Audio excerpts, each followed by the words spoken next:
তাহলে আজকে ভগবান শ্রীকৃষ্ণ গোচারণে রওনা হয়েছেন।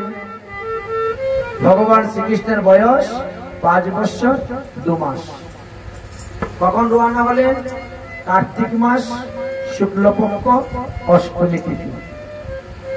এই তিথিটাকে বলা হয় কি জানেন? গোপাষ্টমী। এই গোপাষ্টমীতে রাধারানীর চরণ দর্শন করা হয়। ওই বৎসরে একদিনই যেমন সব মন্দিরে গেলে আপনি রাধারানীর চরণ দর্শন করতে পারবেন। কারণ ওই দিন রাধারানীকে সুবল বেশে সাজানো হয়। আপনাদের কারো বাড়িতে যদি বিগ্রহ থাকে, রাধারানীর বিগ্রহ, তাহলে ওই দিন রাধারানীকে গোপাল বেশে সাজাবেন, সুবল বেশে সাজাবেন।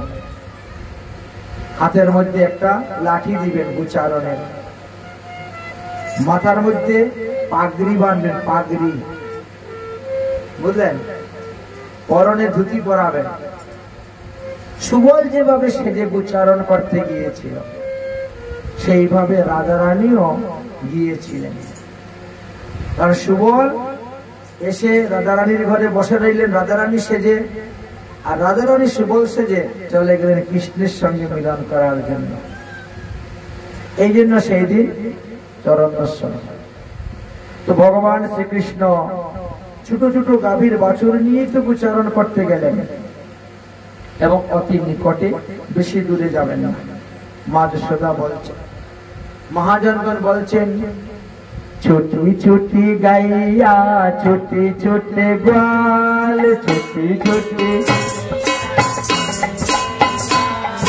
ছোটি ছোটি গাইয়া ছোটে ছোটে গ্বাল, ছোটি ছোটি ছোট তো मेरो मदन गोपाल, ছোট তো मेरो, ओ ছোট তো मेरो मदन गोपाल, ছোট তো छोटी छोटी गाइया छोटे छोटे ग्वाल, छोटी छोटी ছোট তো मेरो मदन गोपाल, ছোট তো मेरो। रास्ता पे गैया दूधी पीते ग्वाल,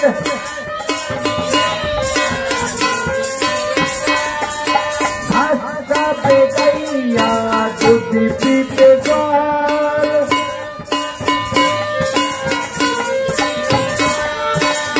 माता ने खावे मेरो मदन गोपाल, माता ने खावे मेरो। छोटी छोटी गाइया छोटे छोटे ग्वाल, छोटी छोटी छोटा तो मेरो मदन गोपाल। आगे आगे गैया पीछे पीछे ग्वाल, ओ आगे आगे गैया पीछे पीछे ग्वाल।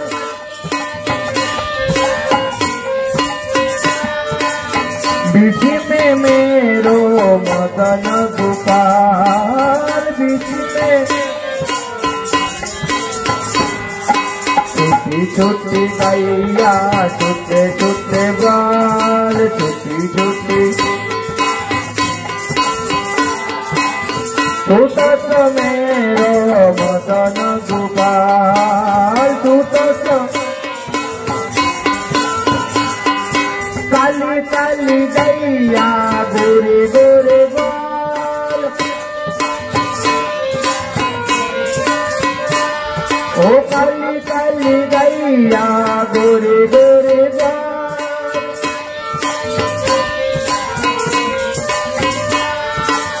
श्याम बदन मेरा मदन गोपाल, श्याम बदन। छोटी छोटी गैया छोटे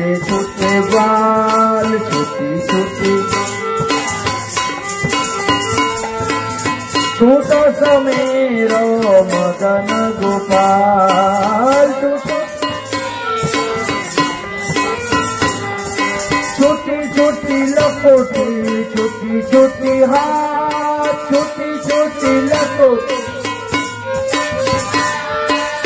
বংশী বাজাবে মেরো মদন গোপাল বংশী আর ছোটি ছোটি গাইয়া ছোটে ছোটে বাল ছোটি ছোটি ছোট সমের মদন গোপাল ছোট छोटी छोटी सखिया मधुबन में बास ओ छोटी छोटी सखिया मधुबन में बास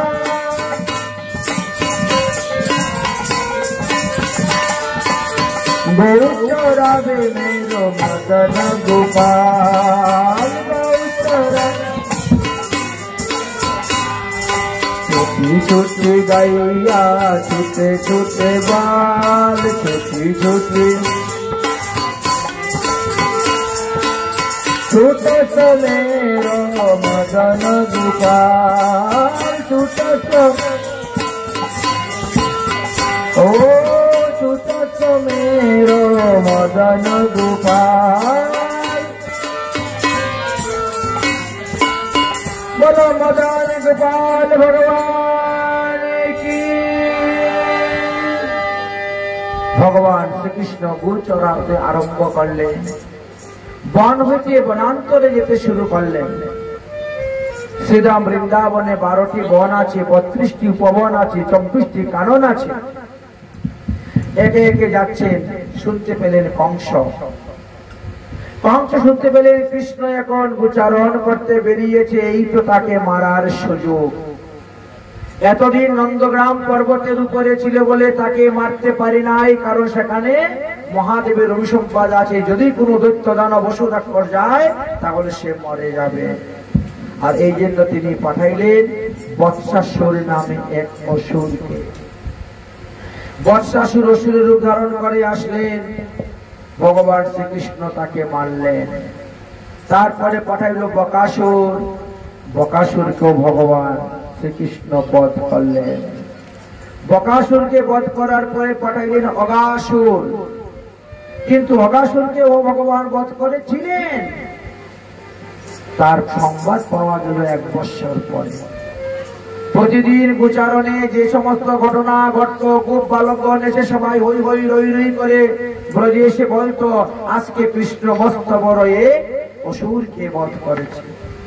কিন্তু অগাসুর যখন বধ হইল তখন সেই সংবাদ সেই দিন বলা হলো না, তার 1 বৎসর পরে গিয়ে লোকে বলল ব্রজেতে। তো 1 বৎসর কথাগুলা গোপন ছিল কেন, তার কারণ কি পরীক্ষিত মহারাজ জিজ্ঞাসা করলেন। বললেন যে দেখো, অগাসুরকে যখন কংস পাঠালো, অগাসুর অজগর সাপের রূপ ধারণ করে আসছিল। একটা ঠোঁট মাটির মধ্যে, একটা ঠোঁট আকাশের মধ্যে, এমন বড় হা করে বসে আছে। দূর থেকে দেখলে মনে হবে বিরাট বড় একটা পর্বত, আর পর্বতের গুফার দিকে একটা রাস্তা, বড় তুলতুলে নরম রাস্তা, দেখতে লাল টকটকে কি সুন্দর।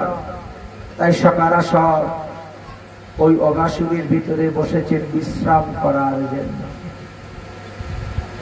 যতক্ষণ পর্যন্ত ভগবান শ্রীকৃষ্ণ না ঢুকবে ততক্ষণ পর্যন্ত অগাসুর তার মুখ বন্ধ করছে না। সবাই ডাকতে সকা আয় আয়, এমন সুন্দর গুফা কোনোদিন দেখি নাই রে, আজকে একটা নতুন বনে আসলাম, দেখি সুন্দর পর্বত, কি সুন্দর গুফা। এক একদিন এক এক বনে যাচ্ছেন তো উচ্চারণ করতে, এক এক বনে শুভ এক এক রকম। অজগর সর্প বলে তারা বুঝতে পারলেন না। ভগবান শ্রীকৃষ্ণ ঠিকই বুঝেছেন। তাই ভগবান শ্রীকৃষ্ণ বলে সকারা ওই খাওয়া দাওয়ার ভারগুলা গাছের মধ্যে ঝুলিয়ে রেখে গিয়ে ওখানে বসো। সবাই আপন আপন খাওয়া দাওয়ার চিকা গাছের মধ্যে ঝুলিয়ে রেখে বসেছে। ভগবান শ্রীকৃষ্ণ যেই মাত্র প্রবেশ করেছেন অগাসুর মুখ বন্ধ করে দিয়েছে। অক্সিজেন নাই, আর মুখকে নাড়াচাড়া করতে শুরু করেছে।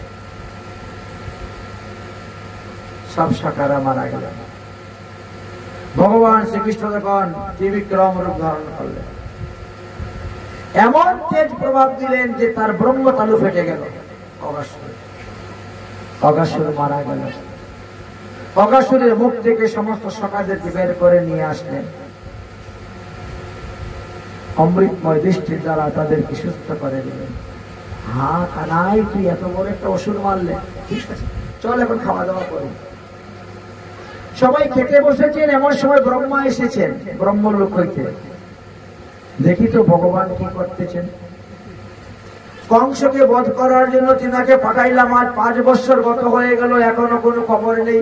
দেখি তো ভগবান কি লীলা করতেছেন। এসে দেখেন ভগবান গোচারণ লীলা করতেছে। বেশ ভালো, দেখি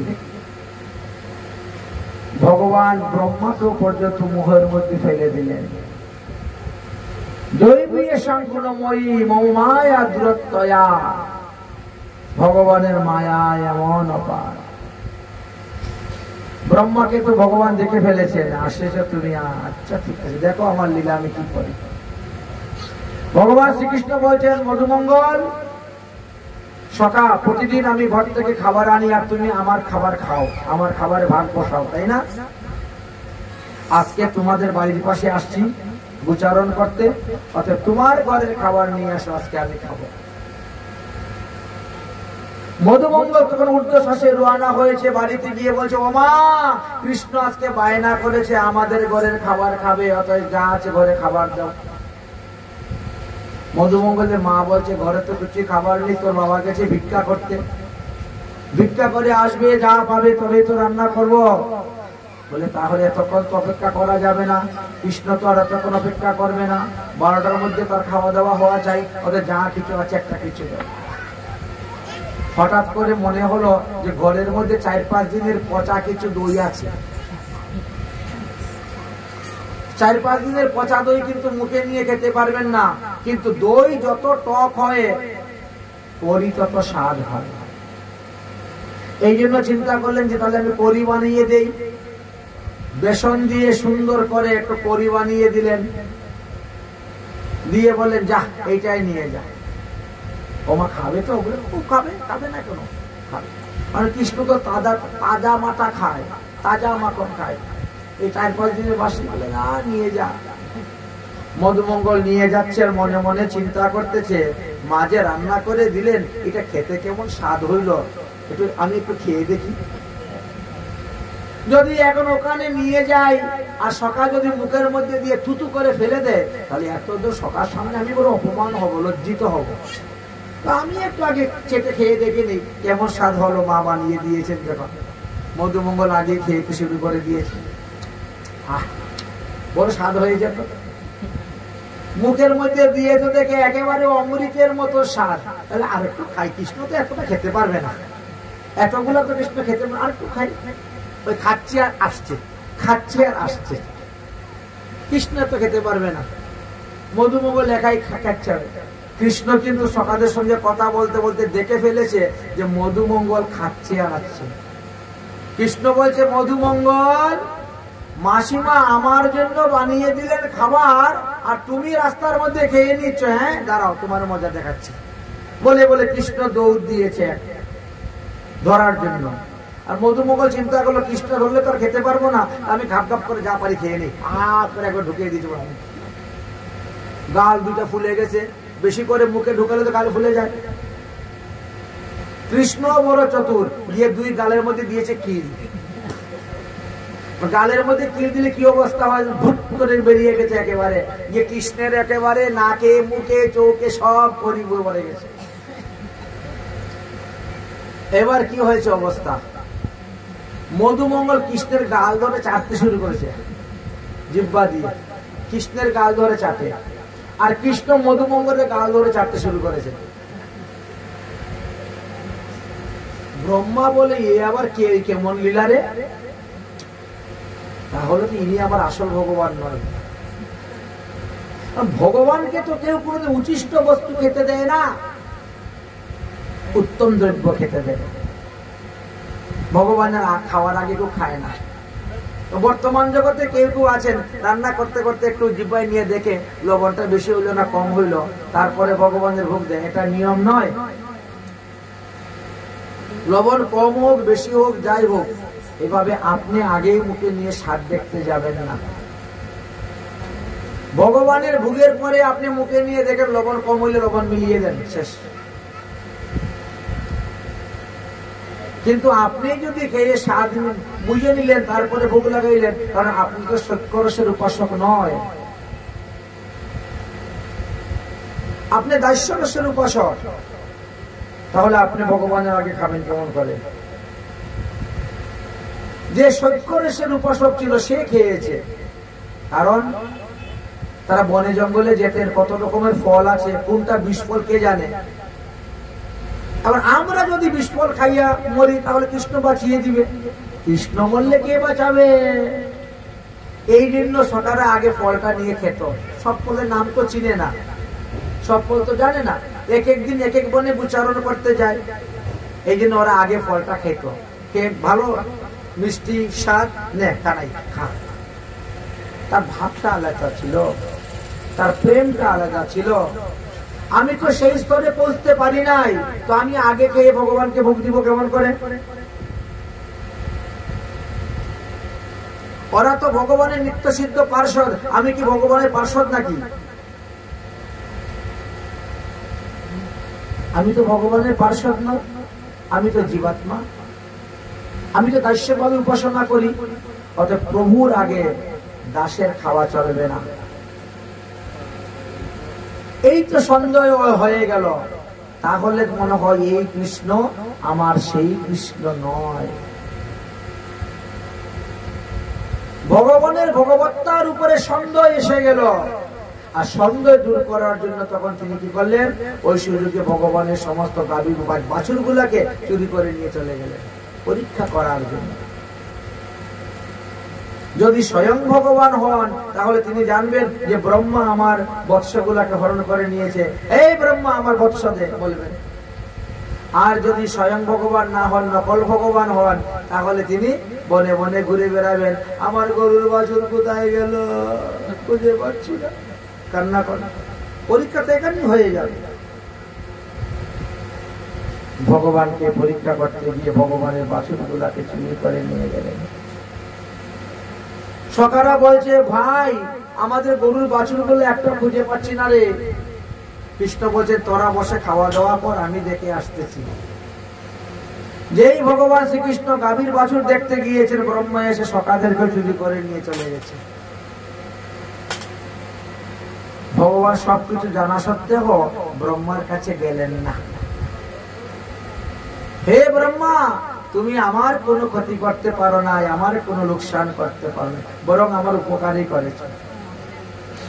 যেদিন থেকে আমি ব্রজে জন্মগ্রহণ করেছি সেদিন থেকে সমস্ত ব্রজগোপীদের মনে একটাই বাসনা, কৃষ্ণ যদি আমার পেটের ছেলে হতো, আমি তাকে স্তনদুগ্ধ পান করাতে পারতাম, আমি তাকে কুলে করতে পারতাম, আমি তাকে স্নান করাতে পারতাম, আমি তাকে নিয়ে ঘুমাতে পারতাম।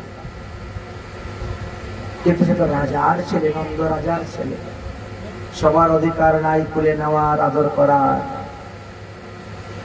আজ ভগবান চিন্তা করেন, চলে সমস্ত সকাদের রূপ আমি ধারণ করে ওই মায়েদের মনোবাসনা পূর্ণ করব। ঠিক তেমনি ভাবে গাভীগণের মনের ইচ্ছা, কৃষ্ণ যদি আমার সন্তান হইতো পেটের ছেলে, তাহলে আমার বাটের মধ্যে মুখ দিয়ে দুধ খেত, তাহলে আমার এই গাভী জন্ম সার্থক হইত। 9 লক্ষ গাভী যার আছে, জানি না কার কোন দুধ ভগবানের সেবায় লাগতেছে। আমি যে গরু জন্ম নিয়ে এসেছি, আমার দুধটা কি গোবিন্দের সেবায় লাগতেছে কি না? এই জন্য গাভীদের মনে ইচ্ছা ছিল, কৃষ্ণ যদি আমার সন্তান হইতো আর আমার দুধ স্থলে মুখ দিয়ে দুগ্ধ পান করতো, তাহলে আমার এই গুজন্ম সার্থক হইত। বড় বড় মুনি ঋষিগণ গোবিন্দ সেবার জন্য গাভীর রূপ ধারণ করে এসেছে। এই জন্য ভগবান শ্রীকৃষ্ণ ততটা গাভীর বাছুর রূপ ধারণ করলেন, আর ততটা সকাল রূপ ধারণ করে গাভীদের মনোবাসনা পূর্ণ করলেন, ব্রজগোপীদের মনোবাসনা পূর্ণ করলেন। কেউ জানে না এই ঘটনা। একমাত্র পূর্ণমাসী যোগমায়া দেবী এই ঘটনাটা জানতে পেরেছিলেন। আর এই জন্য তিনি সমস্ত ব্রজমণ্ডলে ঘোষণা করে দিলেন যে এই বৎসরটি হলো উত্তম বৎসর, এই বৎসর যার মেয়ে বিবাহ দিবেন সেই মেয়ে সৌভাগ্যবতী হবে। আর এই কারণেই 3 বছর, 4 বছর, 5 বছর, 6 বছর, 7 বছরে সব মেয়েদের বিয়ে দেওয়া শুরু হয়ে গেল। পিঁড়ির মধ্যে বসিয়ে ঘুরিয়ে ঘুরিয়ে বিয়ে হলো। আরে অন্যের কথা কি বলবো, আমার ঠাকুমারই 7 বছরে বিয়ে হয়েছে। বলেছেন ঠাকুমা গল্প দিতেন, 7 বছরে বিয়ে হয়েছে। শ্বশুর বাড়ি গিয়েও কাপড় চোপড় খুলে স্নানে চলে যেতেন, 7 বছরে হতো এই অবস্থা। আমার মায়ের বিয়ে হলো 14 বছরে, ঠাকুমার বিয়ে 7 বছর। তাহলে চিন্তা করে পাচ্ছেন, আগের কথা আর কি বলবো, 5000 বছর আগের কথা আর কি বলবো। যাই হোক, আচ্ছা তখন তো ভগবান শ্রীকৃষ্ণই বিভিন্ন রূপে সমস্ত ব্রজেতে ছিলেন। গোপালক রূপে তিনিই তো ছিলেন, তিনিই তো সবাইকে বিয়ে করে নিয়েছেন। তাহলে পরপ্রিয় ভজন কোথায় করলেন কৃষ্ণ? কৃষ্ণ সক্রিয় ভজনই হয়েছিল। শ্রীকৃষ্ণের সঙ্গে রাসলীলা করতে যারা আসছিল এরা পরের বউ ছিল না, নিজের বউই ছিল, কিন্তু রূপটা ছিল অন্য লোকের। ছিলেন তো কৃষ্ণই সর্বগতে। 1 বছর পূর্ণ হওয়ার মাত্র 5 দিন বাকি আছে। তখন ব্রহ্মলোক থেকে আসেন, কি ব্যাপার এতদিন গত হয়ে গেল, এখনো দিয়ে কৃষ্ণ আমার কাছে আসে নাই গরু বাছুর নেওয়ার জন্য, সখাদেরকে নেওয়ার জন্য। গিয়ে দেখি, এসে দেখেন তো কৃষ্ণ ধুমধাম খেলাধুলা করছেন, গাভীর বাছুর হই হই রই রই করে দৌড়াদৌড়ি করছে। আরে আমি যাদেরকে মোহনিদ্রায় নিবৃত্ত দিয়ে নিয়ে রাখলাম এরা কোথায়? নকলদেরকে আমি নিয়ে গেছি, না এরা আসল না ওরা নকল। চিন্তা করতে করতে ব্রহ্মার মাথা ঘুরিয়ে গেল। শেষে ভগবান কৃপা করলেন। ভগবানের এক একটা লীলা তো হলো এক একজন দেবতার দর্পকে চূর্ণ করা। তাই ব্রহ্মমোহন লীলা দ্বারা ব্রহ্মার দর্পকে ভগবান চূর্ণ করেছিলেন। পরে যখন বুঝতে পারলেন ব্রহ্মা, তখন ব্রহ্মা এসে ভগবানের চরণে ক্ষমা ভিক্ষা চাইলেন, স্তুতি প্রার্থনা করলেন, ক্ষমা ভিক্ষা চাইলেন। ভগবান শ্রীকৃষ্ণ তখন তাকে অপরাধ ক্ষমা করলেন। কিন্তু তথাপিও দেখো, সেই অপরাধের কারণে ব্রহ্মাকে হরিদাস হয়ে জন্মগ্রহণ করতে হলো, বাঁশবাজারে বেত্রাঘাত খেতে হলো। তাহলে এবার বুঝেন, পাপ হয়ে ব্রহ্মকে পর্যন্ত পাপ ছাড়ল না, আপনার আর আমার কথা কি বলবো? এই তো। অতঃপর ভগবান শ্রীকৃষ্ণকে ছত্রবনে সবাই মিলে রাজা বানাইলেন। ভগবান শ্রীকৃষ্ণ হলেন রাখাল রাজা ছত্রবনে, আর রাধারানীকে বানাইলেন বৃন্দাবনে রাজা। তাই বৃন্दावन में राजा होकर बैठे राधा रानी, कोतवाल होकर चौकी दिवे आवे वंशीधारी, गुर गुर गुर गुर दमा बाजे उरे राजनिशान, और कुंजे कुंजे ध्वनि उठे श्री राधे राधे नाम। 14 ভুবনের পতি ব্রহ্মা হইয়া তবুও ভগবান শ্রীকৃষ্ণের মায়া বুঝতে পারলেন না। তবু কিছু না বুঝিলা শ্রীকৃষ্ণের যুগ মায়া। তখন মুরলীধর বলিয়া নাম রাখলেন শ্রীকৃষ্ণের, আর শ্রীকৃষ্ণের হাতে একটা মুরলী দান করে দিয়ে গেলেন। এখন মুরলীধর মুরলী বদন বলে নাম রাখিয়া ব্রহ্মা গেলেন নিজালয়ে। ব্রহ্মা সেই বাঁশিটা ভগবান শ্রীকৃষ্ণকে দান করিলেন, এই মুরলীধারী, এবং নাম রাখলেন মুরলী। ভগবান শ্রীকৃষ্ণের 5 বছর হয়ে 6 বছর হয়ে গেল। পণ্ডুগ্য লীলা ভগবান শ্রীকৃষ্ণ 6 বছরে এবার গোচারণ করতে করতে রওনা হয়েছেন। বন থেকে পাকা তালের ঘ্রাণ আসতেছে। সখরা বলছেন, চলো বন্ধু, আমরা তাল খেতে যাব। ভগবান শ্রীকৃষ্ণ বলেন, না না, ওখানে ধনুকাসুর বাস করে, ওখানে তাল খাওয়া যাবে না। বিশাল বলবান এই ধনুকাসুর তালবন পাহারা দেয়, ও গর্ধবের রূপ ধারণ করে আছে, ওখানে তাল খাওয়া যাবে না। সখরা বলছে, ভাই কৃষ্ণ, তুই থাকতে আর দাউ ভাইয়া থাকতে আমাদের কিসের চিন্তা রে? চল, আমরা আছি তোদের সঙ্গে, দেখে নিব অসুরকে, তাল খেতে হবে। গিয়ে উপস্থিত হলেন। তাল গাছের গোড়া ধরে বলরাম ধাক্কা দিচ্ছে না, ধপধপ করে তাল পড়তে শুরু হয়ে গেছে। তাল পড়ার শব্দ শুনে ধনুকাসুর দৌড়ে এসেছে। শুরু হলো যুদ্ধ।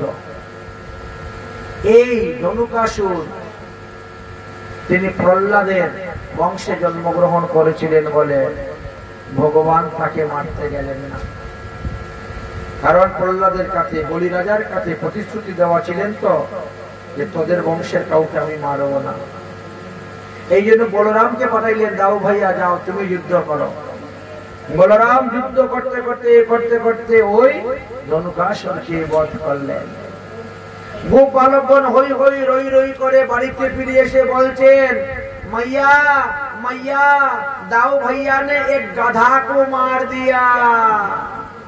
কি আনন্দ ফুর্তি! এইভাবে ভগবান শ্রীকৃষ্ণ এক এক দিন এক এক বনে গিয়ে এক এক ভাবে তারা লীলা করে যাচ্ছেন। এইভাবে ক্রমশরে অগ্রসর হতে হতে যমুনার তীরে উপস্থিত হয়ে গেছেন। গোচারণ করতে করতে ধীরে ধীরে সাহস বাড়তেছে, ধীরে ধীরে দূরে যাচ্ছেন।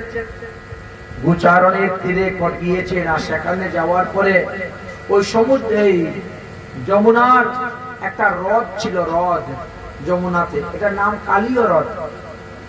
সকালে জানতেন না। ওখানে গোচারণ করেছেন, জল পিপাসা লেগেছে, গাভীদেরকে জল পান করিয়েছে, সকারা জল পান করেছে, সবাই মরে গিয়েছে। ভগবান শ্রীকৃষ্ণ তখন অমৃতময় দৃষ্টির দ্বারা তাদেরকে জীবিত করলেন। আর জীবিত করে চিন্তা করলেন যে কালীয় নাগকে এখান থেকে ভাগাইতে হইবে, এছাড়া আর কোনো উপায় নাই। কিন্তু কালীয় নাগকে কিভাবে ভাগাবেন? ভগবান বড় চিন্তার মধ্যে পড়ে গেলেন। আর তখন তিনার বয়স মাত্র 6.5 বৎসর।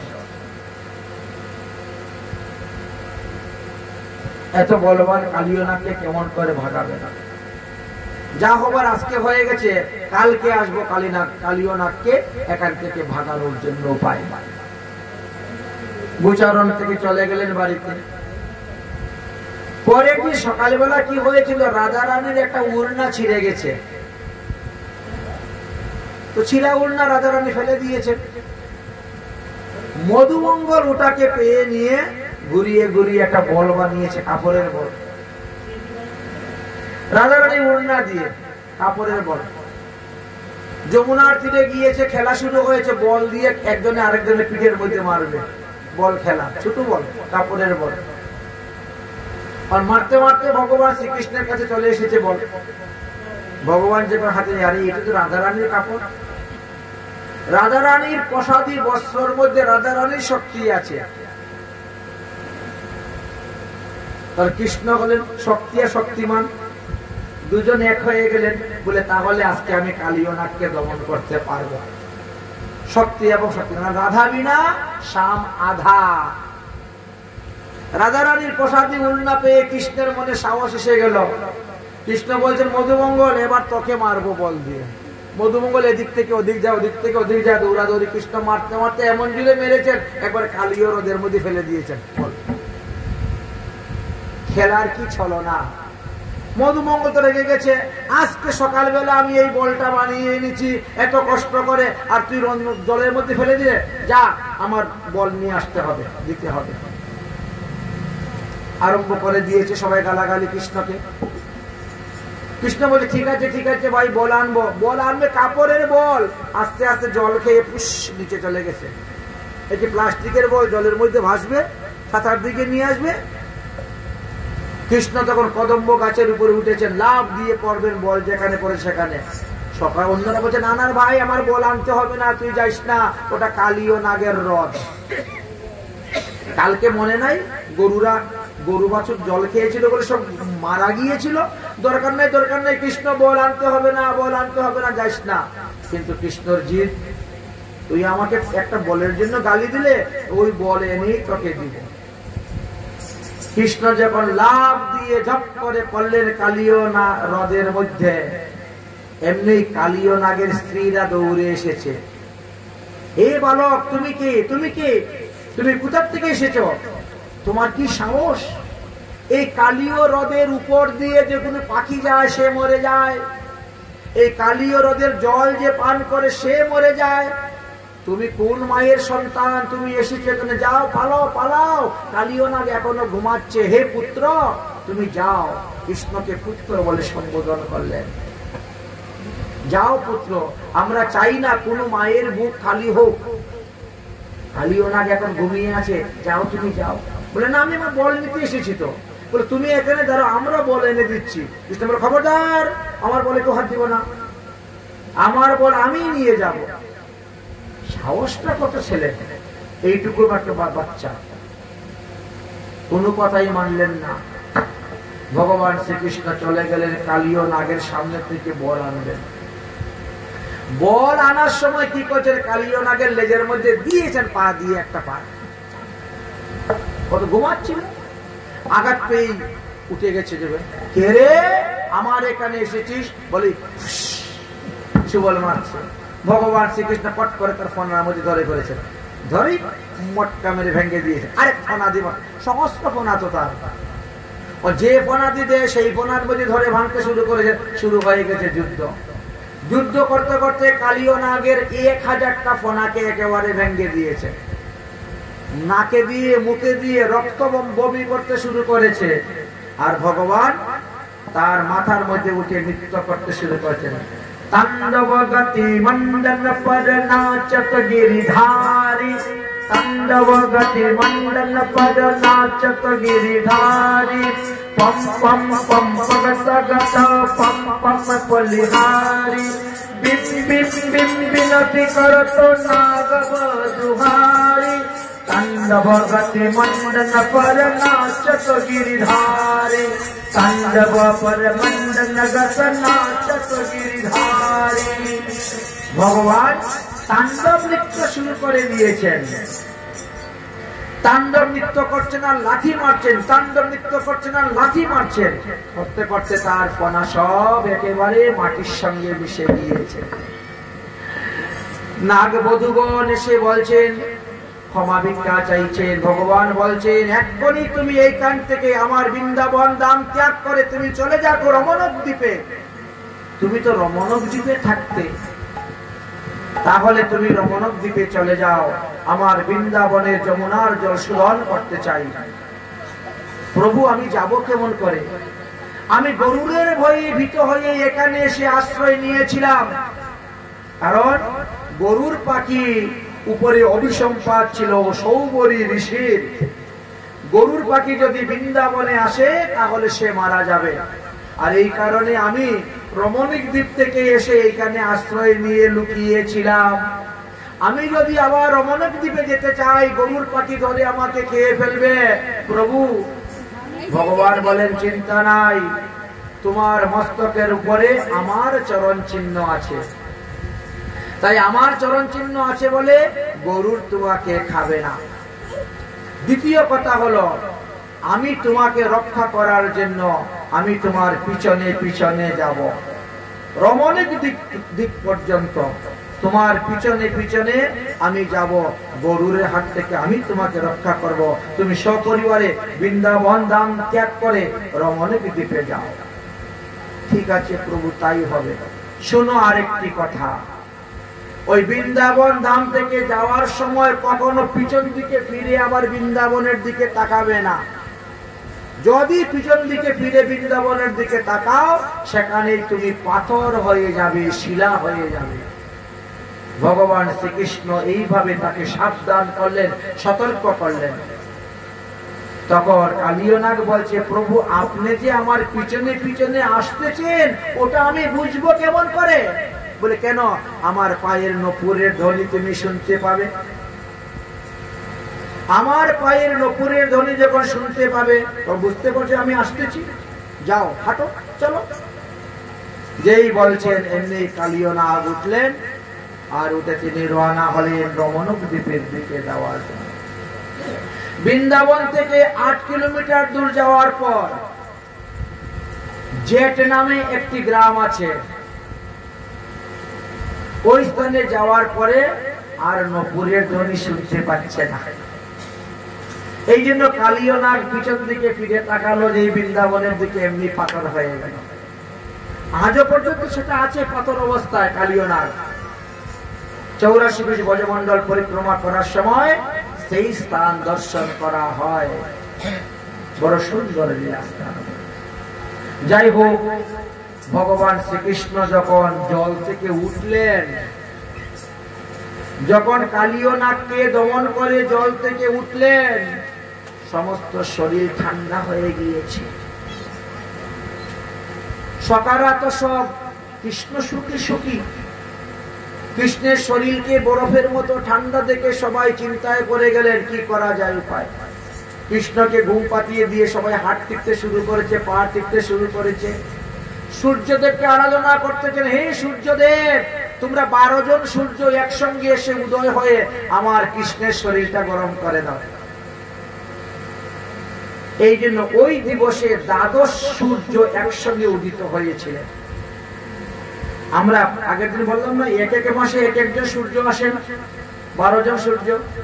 ওই দিবসে 12 সূর্য একসঙ্গে উদিত হলেন, হয়ে কৃষ্ণকে তাপ দিলেন বলে এখন পর্যন্ত বৃন্দাবনে 12 আদিত্য টিলা নামে প্রসিদ্ধ।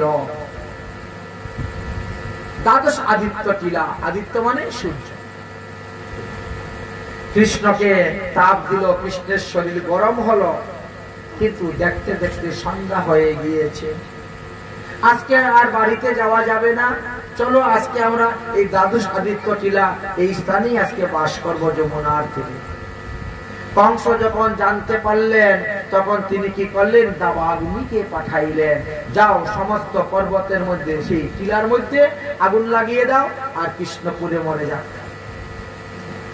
লাগালেন দাবাগ্নি। সেই দাবাগ্নি দর্শন করে সবাই ত্রাহি ত্রাহি করতে শুরু করলেন। ভগবান শ্রীকৃষ্ণ তখন কি করলেন? তাদেরকে রক্ষা করার জন্য ওই দাবাগ্নিকে পান করলেন। দাবাগ্নি পান করে তাদেরকে রক্ষা করলেন। এদিকে পরীক্ষিত মহারাজ বলছেন, গুরুদেব, সৌভরী ঋষির কাছে গরুর কি এমন অপরাধ করেছিল যার কারণে তিনি অভিসম্পাদ দিলেন, গরুরকে যে বৃন্দাবনে আসতে পারবি না, বৃন্দাবনে আসলে তোর মৃত্যু হবে। বলে দেখেন, সৌভরী ঋষি তপস্যায় সিদ্ধি লাভ করেছিলেন, আর সিদ্ধি লাভ করার পরে মানুষ এসে লাইন ধরতে শুরু করেছে। সিদ্ধ পুরুষের চরণধুলি নিবে, চরণামৃত খাবে, কেউ বলে আমাকে তাবিজ দেন, কেউ বলে আমাকে ফু দেন, কেউ বলে কবচ দেন, কেউ বলেন আমার হাত দেখেন, কেউ বলেন কুষ্টি বিচার করেন। তবে বিপদে পড়লো। আচ্ছা বলেন তো, নিজের সাধন ভোজন করবে না এইগুলা করবে? মানুষকে বললেও শুনে না, মানুষ গালি দিলেও শুনে না। তখন তিনি চিন্তা করলেন, যা তাহলে আমি নিজেকে নিজের দূরে সরিয়ে নেই। এই জন্য যমুনার জলকে স্তম্ভন করে যমুনার জলের ভিতরে বসে ভোজন করতে শুরু করেছে। এইবার আর কেউ যেতে পারে না, ওখানে বিরক্ত করতে পারে না। সাধুর বুদ্ধি দেখেছেন, তপস্যার দ্বারা যমুনার জলকে স্তম্ভন করে যমুনার জলের নিচে বসে ভোজন করতে শুরু করেছে। আর কোনো উৎপাত নাই। ভজন করতে করতে একদিন দেখেন মৎস্যরা সব দৌড়াদৌড়ি করতেছে। আর এই মৎস্যগণ, তোমরা এত বিচলিত হয়ে দৌড়াদৌড়ি করতেছে কেন? বলে গরুর পাখি এসেছে, আমাদেরকে ধরলে খেয়ে ফেলবে, তাই নাকি? এই তো তিনি জলের উপরে উঠলেন। জলের উপরে উঠে দেখেন গরুর পাখি যমুনার তীরে বসে আছে। আরে ও গরুর পাখি, তুমি তো ভগবান বিষ্ণুর বাহন। শ্রীধাম বৃন্দাবন ভগবানের লীলাস্থান। এখানে জীব হিংসা করা নিষিদ্ধ, প্রাণী হিংসা করা নিষিদ্ধ, অতএব তুমি এখান থেকে পালাও।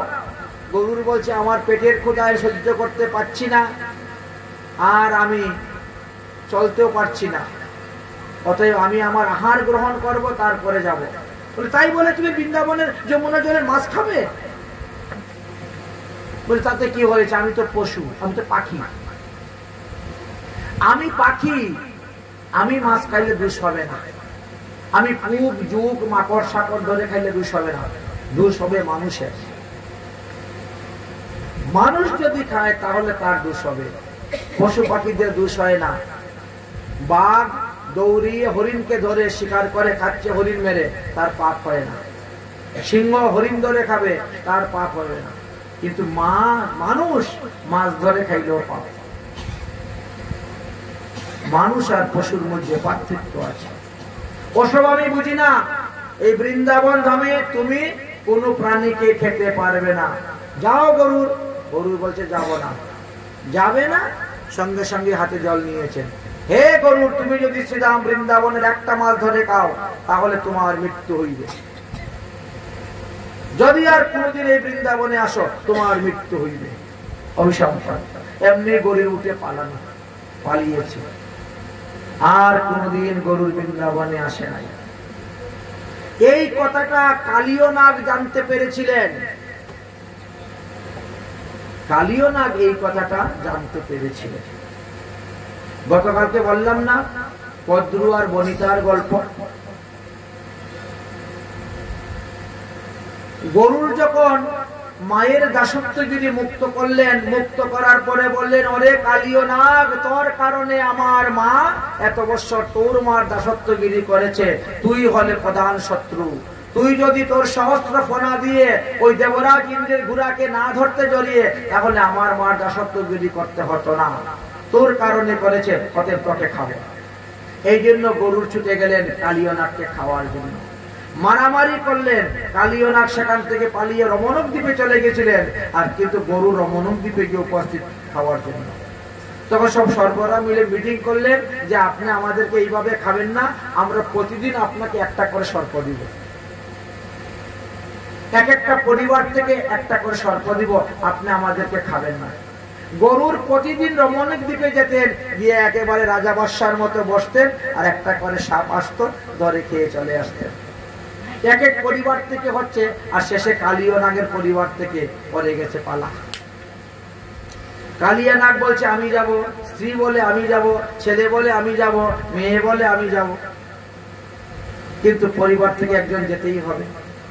কালীয় নাগ তখন চিন্তা করলো যে মরবো না হলে মারবো, পরিবারকে বাঁচাতে হবে। এই জন্য কালীয় নাগ এসেছিলেন আর গরুর সঙ্গে যুদ্ধ করেছিলেন, আর এমন দূরে গরুর পাখা দিয়ে বাড়ি দিয়েছেন, ওখান থেকে উড়ে এসে বৃন্দাবনে পড়ে গেছিল। কালীয় নাগ বেঁচে গেল।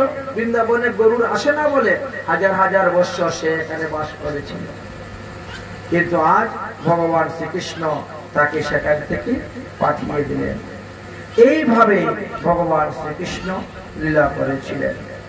ভগবান শ্রীকৃষ্ণের 4 ধরনের সখা ছিলেন। ভগবান শ্রীকৃষ্ণের বয়স থেকে আর ঊর্ধ্ব বয়সের সখাও ছিলেন, ভগবান শ্রীকৃষ্ণের সমবয়সী সখাও ছিলেন, ভগবানের বয়স থেকে আরো ছোট বয়সেরও সখারা ছিলেন। তাই বলছেন সুহৃদ সখা, সখা, প্রিয় সখা আর প্রিয় নরম সখা। এই 4 ধরনের সখা নিয়ে ভগবান শ্রীকৃষ্ণ যমুনার তীরে বিচরণ করেছেন, লীলা করেছেন। বলরাম, শ্রীদাম, সুদাম, দাম, বসুদাম, ভদ্রসেন আদি সব। একদিন কংস কি করলো, প্রলম্বাসুর নামে এক অসুরকে পাঠাইলেন, যাও কৃষ্ণকে বধ করে আসো। যমুনার তীরে কৃষ্ণ খেলা করতেছে। সেই দিন তাদের খেলা কি ছিল জানেন? সেই দিনের খেলা ছিল কপাটি খেলা, হাডুডুডু খেলা। খেলার পণ কি ছিল? খেলাতে যে হারবে, সে যে জিতবে তাকে কাঁধে করে বংশী বটে নিয়ে যেতে হবে। ওই ভান্ডির বট, ওই যে রাধাকৃষ্ণের বিয়ে হয়েছে, ওই ভান্ডির বটে নিয়ে যেতে হবে যমুনার তীর থেকে। খেলার পণ। আচ্ছা ঠিক আছে, বলরামের এক দল আর কৃষ্ণের এক দল। বলরামের দলেতে শ্রীদাম আর বৃষভ প্রমুখ এরা গিয়েছে। আর শ্রীকৃষ্ণের দলেতে ভদ্রসেনাদি অনেকেই আছে। কংস প্রেরিত প্রলম্বাসুর তখন কি করলো, এও শ্রীকৃষ্ণের সকারূপ ধারণ করে শ্রীকৃষ্ণের দলে ঢুকে গেল। শুরু হয়েছে খেলা। খেলতে খেলতে খেলতে খেলতে বলরামের দল জিতে গেছে, শ্রীকৃষ্ণের দল হেরে গেছে। এবার শ্রীরাম লাফ দিয়ে কৃষ্ণের কাঁধে উঠে গেছে, চল আমাকে নিয়ে। শ্রীরাম আগেই এক লাফে কৃষ্ণের কাঁধে উঠে গেছে, আমাকে নিয়ে চলো ভান্ডির বট। কৃষ্ণ এখন তাকে কাঁধে করে নিয়ে ভান্ডির বটে যাচ্ছেন। সখা তো কাঁধে চড়ে, কাঁধে চড়ায়। প্রলম্বাসুর তিনি তখন বলরামকে কাঁধে নিয়েছেন, হাঁটা শুরু হয়েছে। প্রলম্বাসুর এমন বেগে হাঁটতে শুরু করেছে, ও ভান্ডির বনে না গিয়ে চলে গেছে অক্ষয় বটে। আর ওখানে গিয়ে বলরামকে একা পেয়ে তার বিকট রূপ ধারণ করে বলরামের সঙ্গে যুদ্ধ করতে শুরু করলো। অবশ্য প্রলম্বাসুর সেই যুদ্ধেতে মারা গিয়েছিলেন, বলরাম তাকে সেখানে মেরেছিলেন। এত ভিন্ন দ্বিতীয়বার আবার দাবানল পাঠিয়েছিলেন ভগবান শ্রীকৃষ্ণ, সেই দাবানলকেও তিনি পান করেছিলেন। এইভাবে তিনি বহুবার ব্রজবাসীদেরকে সমস্ত আপদ বিপদ থেকে রক্ষা করেছিলেন। শ্রী গোবিন্দ বন হইতে বনান্তরে তিনি গোচারণ করতেন। এদিকে শ্রীমতী রাধারানীর বিবাহ আয়ন ঘোষের সঙ্গে হয়ে গেছে। মধ্যে মধ্যে তিনি যাবটের থেকে বর্ষানায় আসেন। কখনো মা যশোদা নিমন্ত্রণ করেন, কৃষ্ণের শরীর টরীর একটু খারাপ হলে, যশোদা তুমি একটু রান্না করে যাও। কারণ দুর্বাসা ঋষির থেকে রাধারানী বর পেয়েছেন, রাধারানীর হাতের প্রসাদ যে খাবে রন্ধন, সে রূপ মুক্ত হয়ে যাবে। এই জন্য কৃষ্ণের একটু মন টন খারাপ দেখলেই নিয়ে আসতেন রান্না করার জন্য। সকারা এইভাবে করতে করতে বেশ কিছুদিন গত হয়ে গেল। একদিন মা যশোদা বলছেন, ওরে বলরাম, তুমি আমার পরাণের পরাণ কৃষ্ণকে নিয়ে যাও বনেতে, সর্বদা কিন্তু তাকে নজরে নজরে রাখিও, কখনো তাকে ফেলে একা ফেলে কোথাও যাইও না, সর্বদাই তাকে মধ্যখানে রেখে তোমরা চতুর্দিকে খেলাধুলা করিও। রাধারানী যাবট থেকে কখনো নন্দগ্রামে আসতেন, কখনো বর্ষানাতে আসতেন। তো বর্ষানায় আসলে পরে কি করতেন, রাধারানী সখীদেরকে নিয়ে আলতা পাহাড়ের উপরে তিনি থাকতেন বসে। কৃষ্ণ যখন গোচারণ করতে যেতেন তখন ওই পর্বতের উপর থেকে কৃষ্ণকে দর্শন করতেন, করে আনন্দ করতেন। নন্দগ্রাম এবং বর্ষানার মধ্যবর্তী স্থান আছে সংকেত বন। এই সংকেত বনেতে পূর্ণমাসী দেবী থাকেন। রাধারানী তখন তাদেরকে বলতেন, পূর্ণমাসী দেবীকে, আজকে আমরা অমুক বনে ফুল তুলতে যাব, তো তুমি গোবিন্দকে বলিও গোচারণ করতে করতে অমুক বনে যাওয়ার জন্য। পূর্ণমাসী দেবী বলতেন, গোবিন্দ সেইভাবেই গোচারণ করতে যেতেন এবং সেখানেই রাধারানীর সঙ্গে সাক্ষাৎ হতো, কিন্তু যুগমায়ার কারণে ভুলে যেতেন। আবার কৃষ্ণ কখনো কখনো বলতো, আজকে আমরা অমুক দিকে যাব গোচারণ করতে, অতএব রাধারানীকে বলিও আজকে ফুল তোলার জন্য ওই দিকে যাওয়ার জন্য। যদি দেখতেন রাধারানী এখনো আসেন নাই, হয়তো কখনো রাধারানী বাপের বাড়ি চলে গেছে, শ্বশুর বাড়ি চলে গেছেন যাবটে, তো রাধারানী যখন যাবটে যেতেন, কৃষ্ণ তখন কি করতেন, তখন তিনি ওই কুকিলা বনের দিকে গোচারণ করতেন আর কুকিল স্বরে বাঁশি বাজাইতেন। রাধারানী সেই ধ্বনি শ্রবণ করে একেবারে পাগল হয়ে যেতেন। একদিন এমন ভাবে রাধারানী নাম ধরে বাঁশি বাজাতে শুরু করেছেন, রাধারানী শুনে একেবারে পাগলিত হয়ে যাচ্ছেন। একবার ঘরের ভিতরে যাচ্ছেন, একবার ঘরের বাইরে আসতেছেন, আর এইভাবে রাধারানী চলছেন। এমন সময় এক সখী এসে উপস্থিত হয়েছে। সখী জিজ্ঞেস করলো, কি গো রাধে, তোমার মন কেন এত উচ্চাটন, কি ব্যাপার? বলে দেখতো এখানে কে শ্যাম শ্যাম বলে ডাকতেছে। সকালে ডাকতেই পারে, কৃষ্ণ গিয়েছেন উচ্চারণ করতে, শ্যাম শ্যাম। রাধা রানী বলছেন, আজকে কে আমাকে শ্যাম নাম শোনাইল? শ্যাম নামের ধ্বনি শুনে আমার মনটা বড় উচ্চাটন হয়ে গেছে। সখী কে বা শোনাইল শ্যাম নাম, কে বা শোনাই শ্যাম নাম। সখী কে বা শোনাইল শ্যাম নাম, কে বা শোনাইল শ্যাম নাম।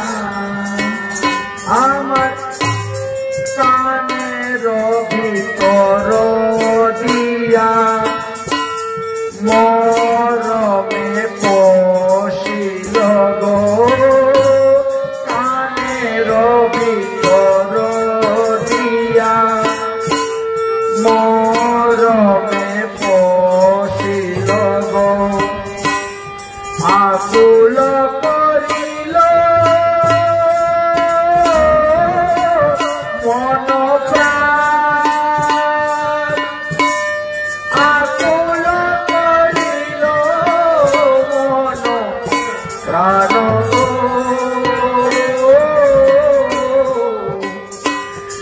আকুল করিল মন প্রাণ। অমনি সখীরা ছুটে গিয়েছেন, ছুটে গিয়েছেন, গিয়ে দেখেন এখানে কেউ নেই, কৃষ্ণ উচ্চারণ করে চলে গেছেন। মনে হয় কৃষ্ণ উচ্চারণ করতে আসছিলেন, আর এইখানে এসেছিল, বাঁশি বাজিয়েছিল তাই। কিন্তু ধ্বনিটা যেন কানের ভিতরে বাসা করে নিয়েছে, তিনি বারবার শুনতে পাচ্ছেন। এমন সময় ললিতা সখী এসে উপস্থিত হয়েছে। ললিতা সখীকেও তিনি বলতেছেন, ললিতা সখী বলছেন, কোন দিক থেকে সেই এসেছে ধ্বনি বলো? রাধা রানী বলছেন, ওই যে ওই কদম্ব কানন হইতে কি বা শব্দ আচম্বিতে, কদম্ব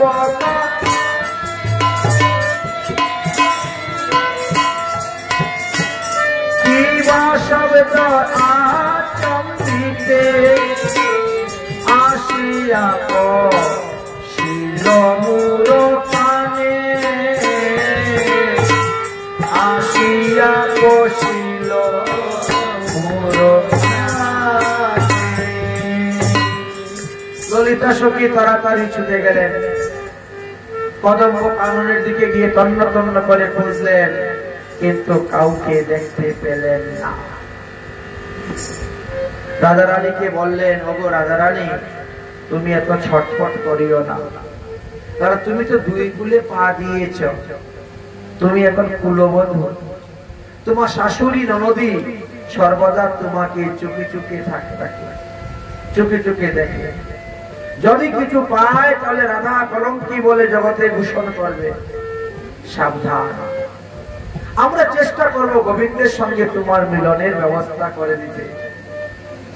এই বাঁশির ধ্বনি শুনে তুমি পাগল হইও না, এই বাঁশির এমন এক শক্তি, এই বাঁশির ধ্বনি শুনে তুমি কেন বৈকুণ্ঠের লক্ষ্মী পর্যন্ত পাগল হয়ে যায়, স্বর্গের দেবকন্যাগণ পর্যন্ত পাগল হয়ে যায়, মুনি ঋষিগণ পর্যন্ত পাগল হয়ে যায়, যমুনার জল পর্যন্ত উজান বয়ে যায়। এই বাঁশি কোনো সামান্য বাঁশি নয়, এই বাঁশি স্বয়ং ব্রহ্মা এসে কৃষ্ণকে দিয়ে গিয়েছেন। এই বাঁশির মধ্যে 7টা রন্ধ্র আছে, ছিদ্র, এক একটা ছিদ্র এক একটা শক্তি এমনই। অতএব তুমি মনে মনে শাম শাম শাম শাম জপ করে করে ঘুমাও। স্বপ্নেতে যদি গোবিন্দ এসে তোমাকে দর্শন দেন, আর স্বপ্নেতে যদি তুমি গোবিন্দকে দর্শন করো, তাহলে কেউ তোমাকে রাধা কলঙ্কিনী বলবে না। কিন্তু সাক্ষাৎ ভাবে যদি তুমি বনে যাও গোবিন্দকে দর্শন করতে, তাহলে কিন্তু সবাই তোমাকে রাধা কলঙ্কিনী বলবে। এই গোবিন্দকে দর্শন করার জন্য রাধারানীর মনে একের পর এক ভাবের উদয় হতে শুরু হলো, যা 10টা ভাবের কথা মহাজনগণ বর্ণন করে গিয়েছেন। প্রথমে লালসা, তারপরে উদ্বেগ, তারপরে জাগরণ, তারপরে কানন ক্ষীণতা, তারপরে জাড্যমতা, তারপরে ব্যগ্রতা, তারপরে ব্যাধি, তারপরে উন্মাদ, তারপরে মোহ, আর শেষ দশম দশা হলো মৃত্যু। কি করা যায়, কোন উপায়ে গোবিন্দের সঙ্গে সাক্ষাৎ করানো যায়, এই চিন্তা। তাই পূর্ণমাসী দেবীর সঙ্গে সবাই যুক্তি করলেন। পূর্ণমাসী দেবী একদিন এসে উপস্থিত হলেন সেই আয়ান বসিয়ে ঘরে। জটিলা কুটিলা বলছেন, ওগো দেখো, অনেকদিন হলো বিয়ে টিয়ে হয়ে গেল, এখনো কোন সন্তানাদি পাওয়া গেল না। আচ্ছা, কি করলে পরে বংশ বৃদ্ধি হয়, কি করলে পরে ভূ বৃদ্ধি হয়? এক কথায় বলে দিলেন যে বংশ বৃদ্ধি ভূ বৃদ্ধি করতে গেলে সূর্য পূজা করতে হবে। সূর্য পূজা করলে সূর্য শক্তির দ্বারা পুত্র সন্তান লাভ হয়, আর চন্দ্রের দ্বারা কন্যা সন্তান লাভ হয়। তাই যার সৌর শক্তি বেশি তার ঘরে পুত্র সন্তান বেশি হয়, যার সৌর শক্তি কম তার ঘরে কন্যা সন্তান বেশি হয়। শাস্ত্রে এমনও বলছেন, স্বামী স্ত্রীর মিলনের সময় স্বামীর শ্বাস যদি ডাইন নাকে দিয়ে প্রবাহিত হয়, আর সেই মিলনের সময় যে গর্ভদান হয়, তাহলে সে সন্তান পুত্র হইবে। আর যদি বাম নাকে দিয়ে শ্বাস প্রবাহিত হয় আর মিলন হয়, তাহলে সাথে কন্যা সন্তান হইবে। যাই হোক, এইভাবে শাস্ত্রে অনেক অনেক বিধির কথা আলোচনা করা আছে। আচ্ছা, পূর্ণমাসী দেবীর কথায় এক কথায় রাজি হয়ে গেলেন সূর্য পূজা করার জন্য, এবং রাধারানীকে সঙ্গে করে নিয়ে সবাই সূর্য পূজার দিকে রওনা হয়ে গেলেন। সূর্য পূজার জন্য সূর্যকুণ্ডে গেলেন, কিন্তু একটাও পুরোহিত নাই। কি করা যায়?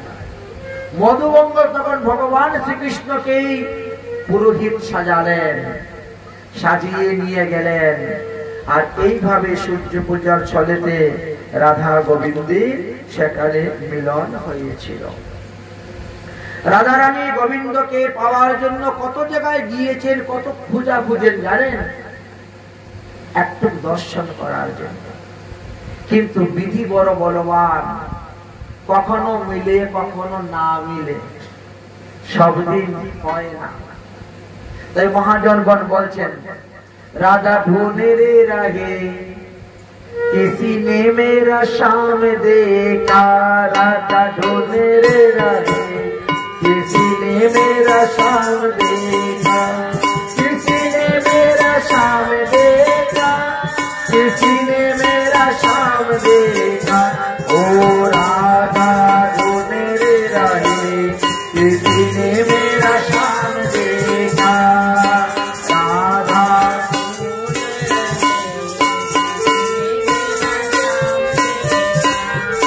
राधा तेरी शाम हमने मधुबन में देखा, राधा तेरी शाम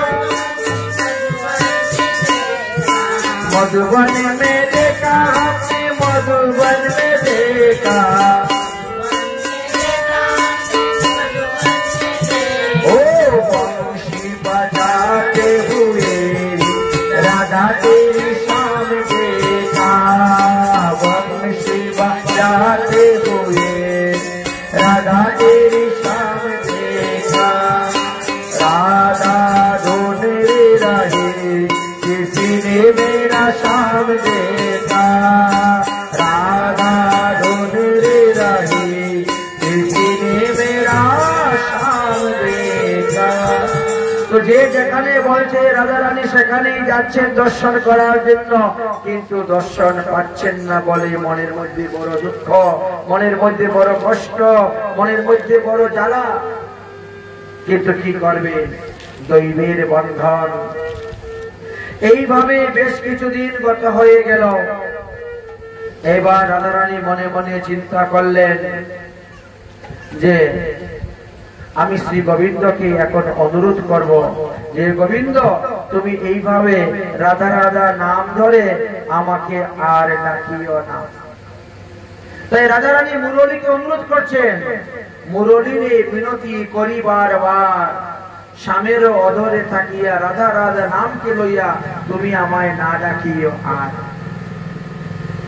ব্রজগোপীরা বলছে রাধা ওকে বাঁশির কি দোষ, গোবিন্দ যেইভাবে বাঁশি বাজায় সেইভাবেই হয়।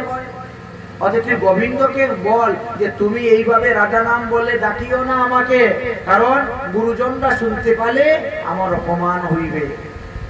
তাই বলছেন মোহন हमारी मधुबन में तुम आया न करो, जादू मोरी बांसुरी बजाया न करो। मोहन हमारी मधुबन में तुम आया न करो, जादू मोरी बांसुरी बजाया न करो।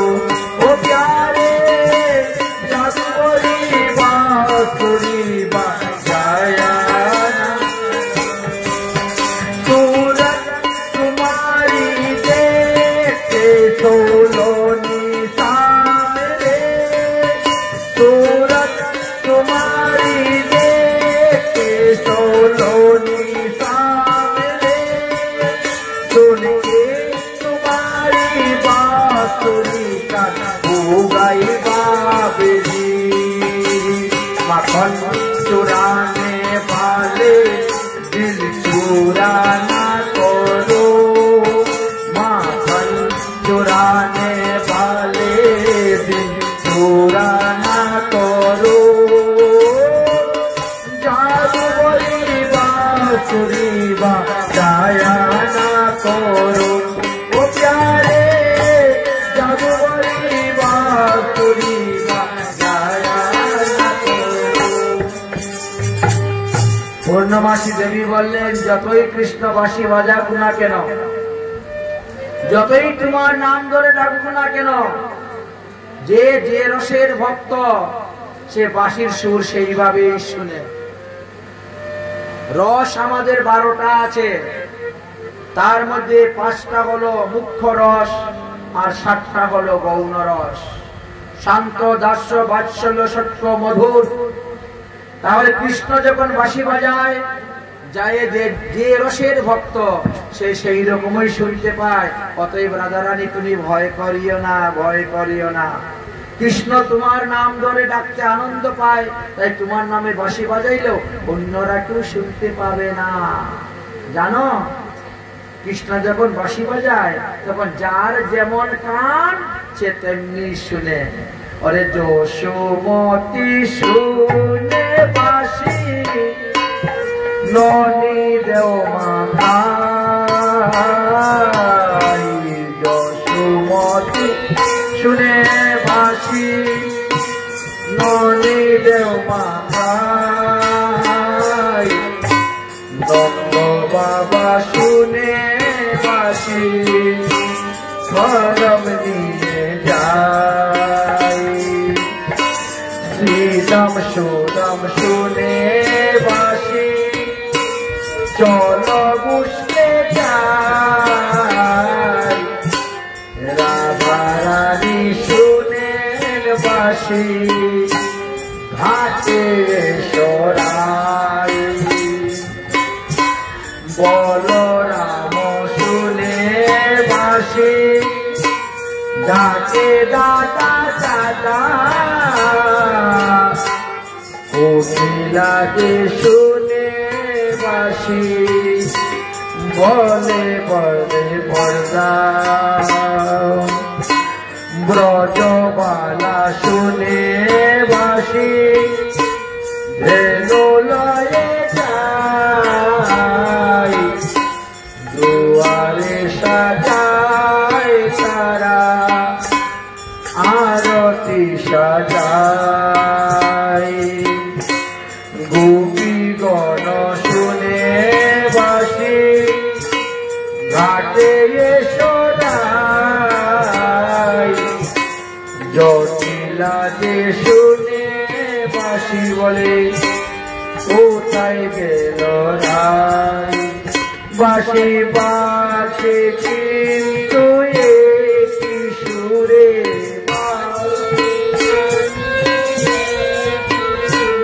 যার যেমনি কান তেমনি শুনে বাঁশে বাজে একটি সুরে যেমনি কান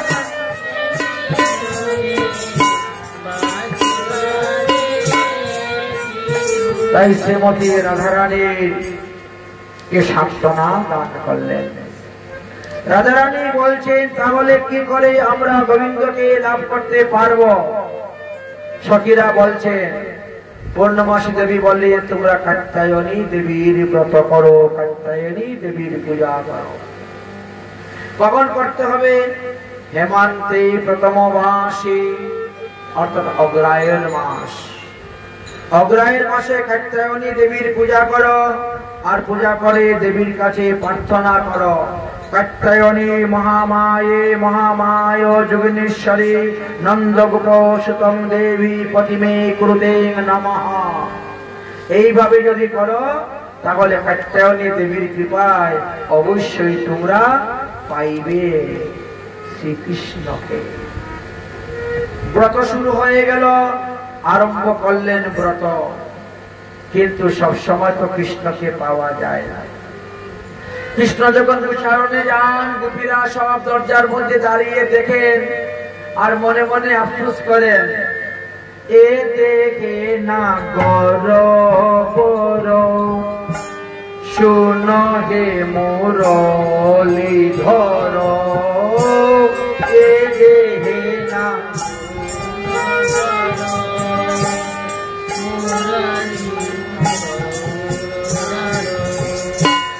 নিবেদন করি তুহা পায় নিবেদন করি তুহা চরণ নকের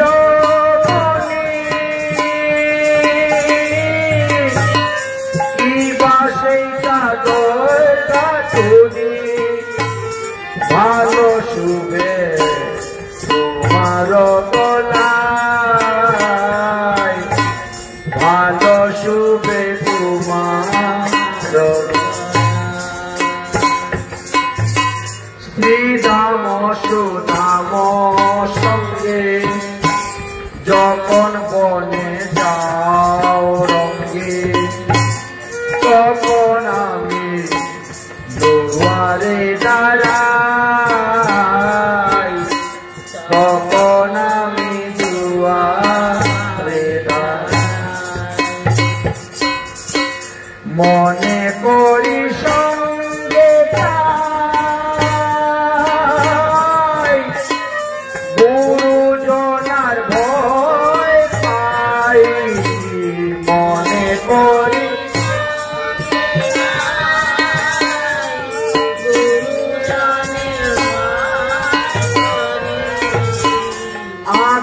রহে তোহা পানে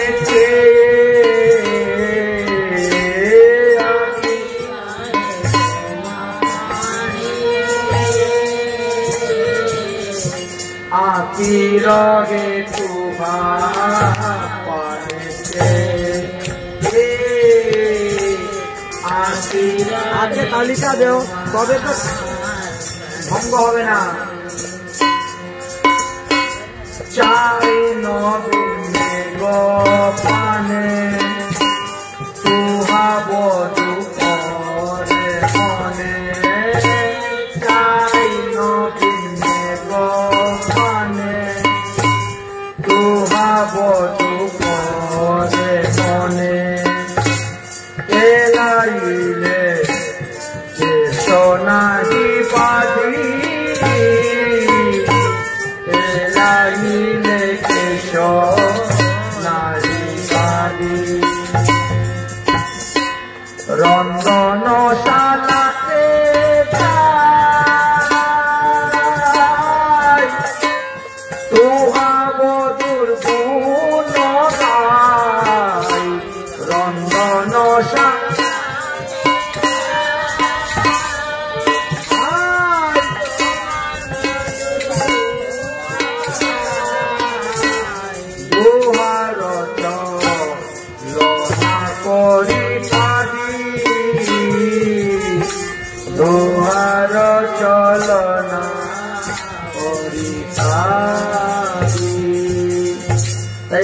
রানীর মনে কত দুঃখ, গোবিন্দের সঙ্গে মিলতে পারছেন না।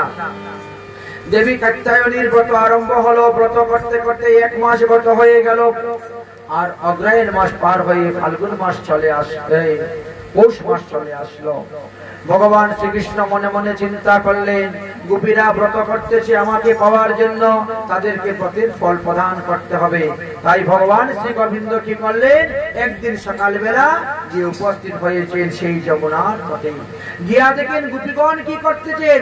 সমস্ত বস্ত্র তারা যমুনার তীরে রেখে দিয়ে বিবস্ত্র অবস্থায় যমুনায় স্নান করতেছেন। গোবিন্দ তখন তাদের বস্ত্রগুলাকে নিয়ে আকর্ষণ করে কদম্ব কাননের মধ্যে রেখে দিয়েছেন। বেশ কিছুক্ষণ স্নান করার পরে যখন গেলেন, তখন বস্ত্র না দেখতে পেরে সবাই চিন্তার মধ্যে পড়ে গেছেন, আমাদের বস্ত্র কে নিয়েছে, কে নিয়েছে। শ্রী গোবিন্দ কদম্ব ডালের মধ্যে বস্ত্রগুলোকে সুন্দর করে সাজিয়ে রেখে মধুর সুরে বাঁশি বাজাতে শুরু করেছেন।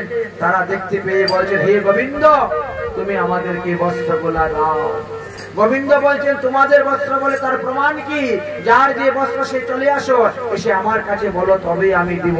কিন্তু লজ্জাবশত কেউ জল থেকে উঠতে রাজি হলেন না।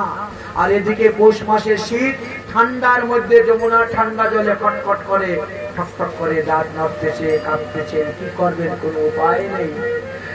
ভগবানকে ভয় দেখাচ্ছেন, আমরা নন্দ মহারাজের কাছে বিচার দিব যদি তুমি আমাদেরকে বস্ত্র না দেও। ভগবান বলেন, যাও যাও যাও, বিচার দিতে যাও, কংস রাজার কাছে বিচার দিতে যাও। আমি কংসকেও ভয় পাই না। আরেক সখী বলছে, ওইসব গরম দেখাইলে হবে না, এখন নরম হাতে কাজ করতে হবে। গোবিন্দ, আমরা তোমার দাসী, অতএব তুমি তো আমাদের প্রভু। প্রভু হয়ে দাসীকে দুঃখ দেওয়া উচিত নয়, কষ্ট দেওয়া উচিত নয়, আমাদের বস্ত্র দিয়ে দাও। গোবিন্দ বলে, সত্যি তো? সত্যি সত্যি, কি সত্যি? আমরা তোমার দাসী। তাহলে জল থেকে উঠে আসো। না, আমরা জল থেকে উঠবো না। এ আবার কেমন কথা? আচ্ছা, দাসীর কর্তব্য কি? প্রভুর আদেশ পালন করা। তুমি যদি দাসী হয়ে থাকো, তাহলে তোমার কর্তব্য হলো তোমার প্রভুর আদেশ পালন করা। এটা হলো দাসীর কাজ। মুখে বলছো দাসী, আর কাজের বেলায় নাই। যদি কাজের বেলায় দেখাইতে পারো, তাহলে মনে করবো সত্যি তুমি আমার দাসী। তখন তারা কি করলেন, বাম হাত দিয়ে বক্ষস্থল আচ্ছাদন করলেন, ডাইন হাত দিয়ে যোনিস্থল আচ্ছাদন করলেন, আর করে যমুনার জল থেকে উঠেছেন। ভগবান দেখলেন, এরা তো দেখে লজ্জায় কাতর, এরা কি আমার সঙ্গে রাসলীলা করবে? হ্যাঁ, এরা কি আমার সঙ্গে মিলন করবে? এত লজ্জা তাদের। যদি লজ্জা থাকে তবে তো তারা আমাকে পাবে না। জীবাত্মা পরমাত্মার মিলন হবে, এখানে লজ্জার কি আছে? লজ্জাটাই হলো মায়া, মায়াটাই হলো লজ্জা। অতএব এই লজ্জারূপী মায়া তাদেরকে দূর করতে হবে, এই মায়ারূপী লজ্জা দূর করতে হবে, তবেই কি হবে। গোবিন্দ বলতে, শোনো গোপীগণ, যমুনার জলে স্নান করতেছ। যমুনা এক মহাতীর্থ। 100 বার গঙ্গা স্নান করলে যেই ফল, একবার যমুনায় স্নান করলে সেই ফল। যমুনা হলেন ভগবানের পাটরানী, আর তোমরা সেখানে বিবস্ত্র অবস্থায় স্নান করছো। এই জলের অধিষ্ঠাত্রী দেবতা বরুণ দেবের চরণে অপরাধ হয়েছে, প্রণাম করো, প্রণাম করো। এবার কি করবে? এবার হাত তো আর 10টা নয় দুর্গার মতন, হাত তো 2টা। প্রণাম করো। এবার কোন রকম করতে করতে একটু প্রণাম করছি। এই এক হাত দিয়ে প্রণামের কোন ধর্ম নাই সনাতন ধর্মে। এক হাতে প্রণাম করতে, 2 হাত দিয়ে প্রণাম করতে। এবার কি করবেন? 2 হাতে প্রণাম করছেন এবং ভগবানকে পিছন দিয়ে। ভগবান তো গাছে বসে আছেন, ভগবান কি পিছন দিয়ে প্রণাম করছেন। ভগবান বলেন, দাঁড়া, তোদের মজা দেখাচ্ছে। এই প্রণাম করার পরে 4 বার প্রদক্ষিণ করতে হয়। এই কদম গাছ হলো ভগবান নারায়ণের স্বরূপ, কদম্ব বৃক্ষ হলো ভগবানের নারায়ণের স্বরূপ, কদম্ব বৃক্ষ হলো লক্ষ্মীর স্বরূপ, লক্ষ্মী অংশ স্বরূপা। আর কদম্ব গাছের মধ্যে আমি বসে আছি। অতএব 4 বার প্রদক্ষিণ কর, তবে তাদের অপরাধ স্খলন হবে, তবে তাদের বস্ত্র দিব। এবার কি করা যায়? ভগবানকে পিছন দিয়ে কি আর পরিক্রমা করা যায়? পরিক্রমা করতে গিয়েছে ভগবান, এইভাবে হবে না, হাততালি দিয়ে দিয়ে কীর্তন করে পরিক্রমা করতে হবে। এইভাবে গোবিন্দ তাদের লজ্জা ছাড়ালেন, বস্ত্র দিলেন। গোবিন্দ নামলেন, নেমে এখন চলে যাবেন। এখন গোপীরাই কৃষ্ণের কাপড় টেনে ধরেছে, বস্ত্র। এখন গোবিন্দ, আমরা তোমার সঙ্গে রাসলীলা করতে চাই। ভগবান বলছেন এখন নয়, আগামী শরৎকালের পূর্ণিমাতে আমি তোমাদের সঙ্গে রাসলীলা করব, তোমাদের মনোবাসনা পূর্ণ করব, এখন তোমরা নিজ নিজ বাড়িতে যাও। বিদায় দিয়ে দিলেন। গোবিন্দ সখাদেরকে নিয়ে গুচারণ করতে করতে শ্রীবনে গিয়ে উপস্থিত হলেন। গোবিন্দের প্রচন্ড ক্ষুধা লেগেছে। সখাদেরকে বললে, সখাগণ যাও, ওই শ্রীবনে ব্রাহ্মণেরা যজ্ঞ করতেছে, সেই যজ্ঞের প্রসাদন্য নিয়ে আসো, আমি গ্রহণ করব। সখারা গিয়ে বলছেন, কৃষ্ণ বলরাম গুচারণ করতে এসেছেন, তারা ক্ষুধায় কাতর, অন্ন দেও। কোন ব্রাহ্মণ শুনতেছে না কানে, সবাই খালি স্বাহা স্বাহা করেই যাচ্ছে। 10 বার 20 বার বলার পরেও যখন তারা শুনতেছে না, তখন তারা খালি হাতে ফিরে এসে বলল, কৃষ্ণ, ব্রাহ্মণেরা তো খালি বেদ মন্ত্র পাঠ করতেছে আর সোয়া করতেছে, যজ্ঞ পূর্ণ না হলে ভোগও লাগাইবে না, প্রসাদও দিবে না, এখন কি করি উপায়? বলে ভিতরে চলে যা। ভিতরে গিয়ে দেখ যজ্ঞ পত্নীগণ রান্না করতেছে, ওরা আমাকে ভালোবাসে, ওদের কাছে গিয়ে বল। যখন বললেন যজ্ঞ পত্নীগণ, ব্রাহ্মণ পত্নীগণ স্বর্ণতলায় অন্ন বেড়ে ভগবানের জন্য নিয়ে রওনা হয়ে গেলেন। ব্রাহ্মণগণ শত বাধা দেওয়া সত্ত্বেও তারা কারো বাধা শুনল না, চলে গেল। আর গোবিন্দের কাছে গিয়ে উপস্থিত হলো, গোবিন্দকে নিজের হাতে তুলে অন্ন ব্যঞ্জন খাওয়ালো। সেই স্থানের নাম হলো ভাতরুল। 84 ব্রজমণ্ডলের মধ্যে এক স্থানের নাম আছে ভাতরুল, যেখানে ভগবান শ্রীকৃষ্ণ ভাত খেয়েছিলেন। ভাতরুল এটা কোথায় পড়েছে জানেন? ওই বৃন্দাবনে যে আসা পাগলা বাবার মন্দির আছে, পাগলা বাবার মন্দির থেকে 2 কিলোমিটার দূরে, আর অক্কুর ঘাট থেকে 1 কিলোমিটার দূরে পড়েছে ভাতরুল নামক স্থান। সুন্দর স্থান। সেইখানে ভগবান অন্ন ব্যঞ্জন প্রসাদ পেলেন, আর তারপরে বললেন, গোপীগণ তোমরা যাও। তারা বলছে, আমরা গেলে আমাদের স্বামী আর গ্রহণ করবে না, আমরা যজ্ঞ কার্য ফেলে দিয়ে চলে এসেছিলাম। স্বামীর সঙ্গে তর্ক করে, যুদ্ধ করে, তার কথা না শুনে এসেছি, তো এখন গেলে স্বামী আর গ্রহণ করবে না। বলে, আমি বললাম, আশীর্বাদ দিলাম, তোমাদের স্বামী তোমাদেরকে গ্রহণ করবে, যাও তোমরা। গোপীরা গেলেন, তারা গেলেন, তারপরে পূর্ণ যজ্ঞ হলো। তখন ব্রাহ্মণেরা নিজেদেরকে ধিক্কার দিলেন যে আমরা উপনয়ন সংস্কার হলাম, আমরা পৈতা ধারণ করলাম, আমরা ব্রহ্ম গায়ত্রী পাঠ করলাম, কিন্তু ব্রহ্মকে সাক্ষাৎ পেলাম না। আর তোমরা না উপনয়ন সংস্কার, না ব্রহ্ম গায়ত্রী জপ, না কোনো কিছু, তোমরা পেয়ে গেলে ভগবান। ভগবানকে পাওয়া যায় একমাত্র ভক্তির দ্বারা, উপনয়ন সংস্কারের দ্বারা ভগবানকে পাওয়া যায় না। কত সুন্দর দৃষ্টান্ত দেখালেন। যাই হোক, ভগবান শ্রীকৃষ্ণ এবার গুচারণ করে বাড়িতে আসছেন।